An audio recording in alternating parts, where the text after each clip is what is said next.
For 50 years, humanity had played the role of the galaxy's peaceful mediators. They smiled, they negotiated, they built hospitals instead of warships. The Galactic Council thought humans were harmless pacifists. They were about to learn why Earth's military budget was classified. The Valerian Empire had pushed too far. Their fleet of 1,000 ships surrounded the human colony of New Eden, weapons charged, and demands simple: surrender or die. Ambassador Sarah Chin stood on the bridge of humanity's diplomatic vessel, receiving the ultimatum with her usual calm demeanor. The Valorians expected her to negotiate, to plead, perhaps to cry. Instead, she sighed and pressed a single button on her console. Authorization Chin Alpha 77. Lift all restrictions. Across human space, something changed. Hidden facilities powered up. Dormant satellites came online. Personnel who'd been listed as agricultural advisors and mining consultants received new orders. For half a century, humanity had followed the Treaty of Ganymede, their self-imposed limitation to appear non-threatening to younger civilizations. "What have you done?" demanded War Master Krexal, his scales shifting to an alarmed purple. "What was that transmission?" Chen's smile was sad but sharp. "You wanted to see human military power? Congratulations. You're about to get the full demonstration." The transformation began within minutes. Cargo ships throughout the galaxy jetted their false hulls, revealing sleek warships beneath. Mining stations uncloaked to show fortress-class defensive platforms. Even the human embassy on the Galactic Council's capital world shed its peaceful facade, anti-bombardment shields shimmering to life around what was suddenly obviously a military command center. "Impossible," breathed Krexal's tactical officer. Our scans showed exactly what humans wanted us to see," Krexal interrupted, his voice hollow. The realization hit him like a plasma bolt. They've been hiding their true strength all along. On Earth, General Marcus Thompson stood in humanity's real command center. Not the public one shown to alien dignitaries, but the facility buried beneath the Mariana Trench. Holographic displays showed the positions of every human asset in the galaxy. "All units, this is Fortress Actual. Condition Omega is now in effect. Protect our people. Show them why we chose peace." The first shock came when humanity's colony ships revealed their true nature. Each one was a carrier launching fighters that defied physics with their maneuvers. Human pilots, it turned out, were trained from childhood in video games that were actually military simulations. Every teenager who'd ever played Space Squadron Omega was a potential ace pilot. "Sir, they're fighters, they're pulling 30G turns," a Valerian sensor operator reported in disbelief. "That should liquefy the pilots." "Humans are from a death world," his commander reminded him grimly. "Their bodies can take punishment that would kill us twice over." But the fighters were just the beginning. Humanity had spent 50 years pretending to be harmless while secretly perfecting the art of war. They'd studied every species, every tactic, every weakness. When the human fleet properly decloaked, the galaxy witnessed something terrifying: purpose-built warships that incorporated the best of everyone's technology, improved with human creativity. "Those aren't ships," whispered a Valerian admiral. "They're nightmares with engines." Captain Lisa Park commanded the HSS Vengeance, one of humanity's true warships. Her crew had trained for this moment their entire careers. "Remember," she told them, "we're not trying to conquer. We're sending a message: don't touch our people."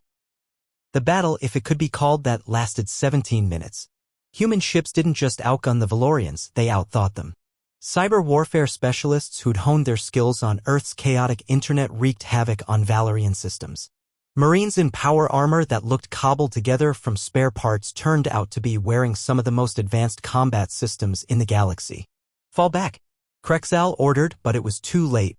Human ships had already flanked his fleet using a technique they called Crazy Ivan, a maneuver so illogical that no computer could predict it. The climax came when humanity revealed their most terrifying secret. They hadn't just been hiding ships. They'd been building something else. Deep in the asteroid belt, disguised as a mining operation, humanity had constructed something that shouldn't exist: a mobile battle station the size of a small moon. "That's no moon," joked Commander Jake Williams as the station's weapons came online. The joke was lost on the Valorians, but it perfectly captured humanity's approach to war, deadly serious wrapped in irreverent humor.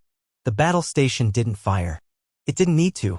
Its mere existence, the casual revelation of such power, broke the Valerian will to fight. They'd attacked what they thought was a lamb and found a sleeping dragon. "Please," Krexel transmitted, his fleet trapped between human forces. We surrender. We didn't know. The council told us you were pacifists. We are pacifists, Chen replied from her diplomatic vessel, now revealed to be armed with weapons that violated 3 galactic treaties. By choice, not by weakness. There's a profound difference. The aftermath sent shockwaves through the galaxy. The Galactic Council called an emergency session, demanding answers. Ambassador Chen stood before them, no longer hiding behind diplomatic smiles. For 50 years, we've protected you from yourselves, she announced. Every merchant ship was a guardian. Every mining platform was a watchtower. We chose to hide our strength because we've learned something you haven't. True power is the ability to be gentle.